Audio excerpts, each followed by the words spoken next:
इस वीडियो के अंदर गाइस हम लोग बात करने वाले हैं GST registration for the freelancer. जी हाँ, तो देखिए जो फ्रीलांसर्स होते हैं जो अपनी सर्विसेज जो है इंडिया के क्लाइंट्स या फिर आउटसाइड दी इंडिया यहाँ पे प्रोवाइड करते हैं या कई सारी फ्रीलांसर वेबसाइट होती है उनके ऊपर काम करते हैं, तो क्या उनको जीएसटी लेने की नीड है? अगर नीड है तो उसकी क्या लिमिट होती है, क्या क्या डॉक्यूमेंट्स चाहिए होते हैं और कैसे आप लोग जीएसटी के लिए अप्लाई कर सकते हैं।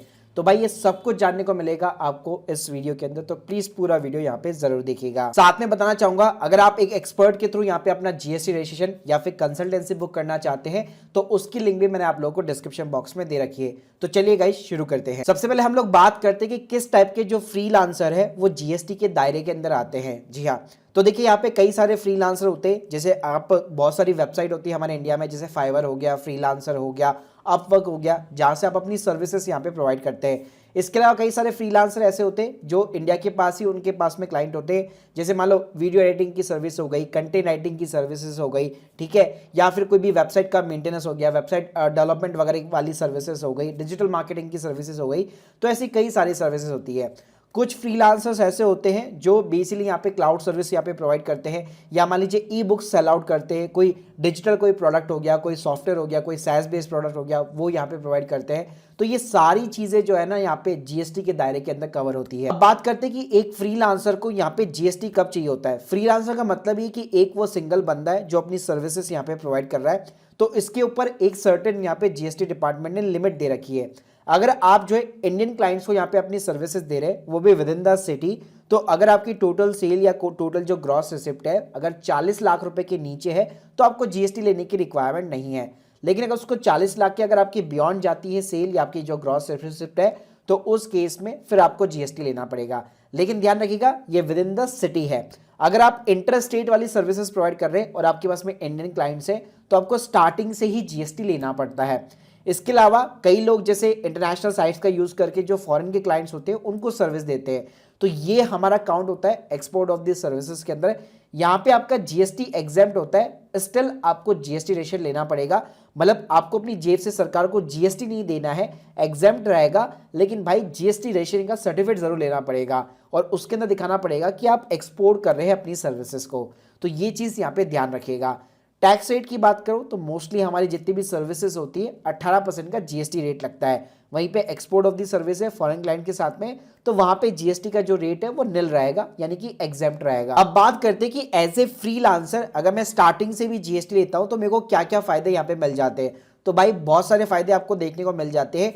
जीएसटी के अंदर क्या होता है, अगर आप एक्सपोर्ट ऑफ दी सर्विस करते हैं तो आपकी लायबिलिटी यहाँ पे निल रहती है क्योंकि टैक्स ही नहीं लगता है। वहीं पे अगर आपका इंडियन क्लाइंट है तो 18% का यहाँ पे जीएसटी रेट लगता है। लेकिन मोस्टली अगर सामने वाली पार्टी भी जो है मान लीजिए बिजनेस है तो उसको 18% देने में भी कोई दिक्कत नहीं है, क्योंकि वो उसका इनपुट टैक्स क्रेडिट क्लेम कर लेता है। तो आपको अपनी जेब से नहीं देना, आपको अल्टीमेटली क्लाइंट से ही रिकवर करना होता है। लेकिन इसके अगेंस्ट में आपका जो इनपुट टैक्स क्रेडिट होता है, जैसे अगर आप मान लो कोई नया लैपटॉप परचेज कर रहे हो, अमेजोन से ऑर्डर कर रहे हो, फ्लिपकार्ट से ऑर्डर कर रहे हो, तो लैपटॉप के ऊपर जो आपका जीएसटी आप एक्स्ट्रा पे कर रहे हो, ठीक है, उसका क्रेडिट जो है आप अपने इस बिजनेस के थ्रू ले सकते हो, जीएसटी रजिस्ट्रेशन नंबर के थ्रू ले सकते हो। आप अपना मोबाइल फोन यूज कर रहे हो, वो ऑर्डर कर रहे हो, उसके ऊपर जो जीएसटी लग रहा है, आपका इंटरनेट का बिल हो गया, फोन का बिल हो गया, कहीं पे कोई एड्स वगैरह अगर आप रन कर रहे हो वहां पे कोई कमीशन हो गया, फेसबुक ऐड चला रहे हो, मेटा ऐड चला रहे हो, तो वहां पे जीएसटी आपका चार्ज होता है एक्स्ट्रा, तो उसका क्रेडिट भी जो है आपको अपनी इस वाली फर्म के अंदर मिल जाता है जहां पे आप जीएसटी रजिस्ट्रेशन करवाते हो। तो एज ए फ्रीलांसर ना आपके जितने भी बिजनेस एक्सपेंसेस होते हैं जहां पे भी आपसे जीएसटी चार्ज किया जाता है और आपकी जेब से जीएसटी जाता है, अगर आपके पास में जीएसटी नंबर नहीं है तो आपकी वो जेब से जीएसटी जाता है, अल्टीमेटली सरकार को पे हो जाता है। लेकिन अगर आपके पास जीएसटी नंबर है तो उसका इनपुट टैक्स क्रेडिट आप यहां पे ले सकते हो, क्योंकि वो आपका बिजनेस एक्सपेंस होगा और जहां पे भी आपका जीएसटी लग रहा है आप अपना जीएसटी नंबर देकर वो इनपुट टैक्स क्रेडिट यहां पे क्लेम कर सकते हो। बात करते हैं एज ए फ्रीलांसर जीएसटी के लिए क्या क्या डॉक्यूमेंट्स चाहिए, तो मेनली यहाँ पे आपके 3 डॉक्यूमेंट्स लगते हैं। एक पैन कार्ड हो गया, एक आधार कार्ड नंबर हो गया, पासपोर्ट साइज फोटोग्राफ हो गया। मेन जो होता है वो आता है आपका बिजनेस एड्रेस प्रूफ। अब लोगों के माइंड में ये कंफ्यूजन होती है कि भाई मैं फ्रीलांसर हूँ, ऑनलाइन काम करता हूँ, अपने घर से काम करता हूँ, तो मेरे पास कोई ऑफिस नहीं है। तो यहाँ पे बिल्कुल कोई दिक्कत नहीं है, कोई भी ऑफिस की आपको रिक्वायरमेंट नहीं रहती है। आप अपना रेजिडेंशियल जो एड्रेस है ना उसको भी यहाँ पे आप जो है जीएसटी के लिए यूज कर सकते हो, कोई दिक्कत नहीं है।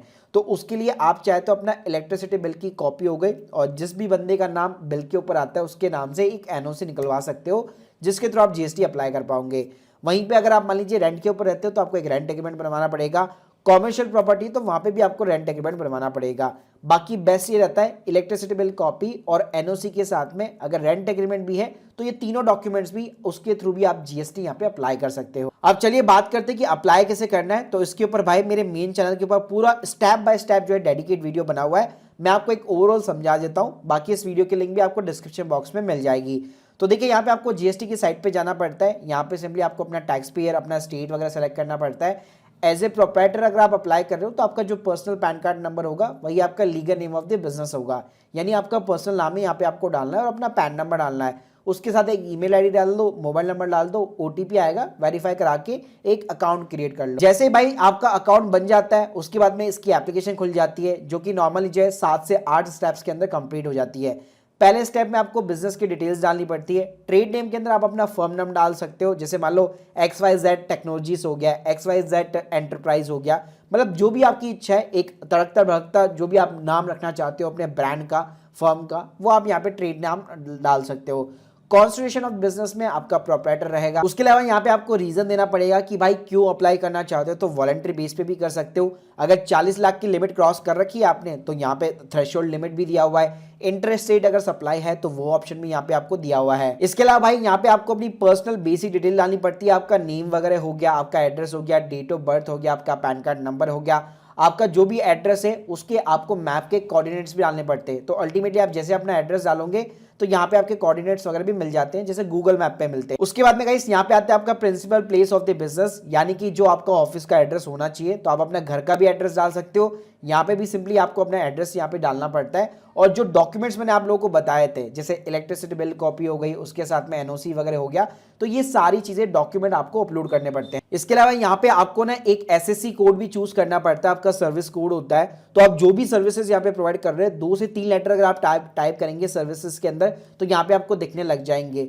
तो फ्रीलांसर में भी बहुत सारी चीजें हो सकती है, डिजाइनिंग सर्विसेज हो सकती है, वेबसाइट डेवलपमेंट हो गया, कंटेंट राइटिंग हो गई। तो जो भी आप सर्विस प्रोवाइड करते हो यहाँ पे आप टाइप करोगे तो उसका एसएससी कोड आपको मिल जाएगा। उसके बाद में भाई लास्ट में कुछ नहीं करना, यहाँ पे आपको सारी चीजें वेरीफाई करानी है। एक आधार ओटीपी जाता है, वो ओटीपी डालना है आपको, और सिंपली तरीके से आपकी एप्लीकेशन यहाँ पे जो है सबमिट हो जाती है। और भाई जैसे अप्रूवल आता है तो यहाँ पे जो है आपका जीएसटी का जो है सर्टिफिकेट यहाँ पे रेडी हो जाता है, जिसको आप साइट के थ्रू डाउनलोड कर सकते हो। तो बाकी के पूरे स्टेप जो है डिटेल के साथ में इस वीडियो में आप चेकआउट कर लेना, मैं लिंक आपको डिस्क्रिप्शन बॉक्स में प्रोवाइड कर दूंगा। So guys hope you like this video. अगर आप हमसे प्रोफेशनल सर्विस लेना चाहते हैं या कोई भी अगर आपके डाउट्स है तो कमेंट बॉक्स के अंदर बता सकते हैं। सारी सपोर्टेड लिंक आपको डिस्क्रिप्शन बॉक्स में मिल जाएगी। Thank you guys, thank you very much.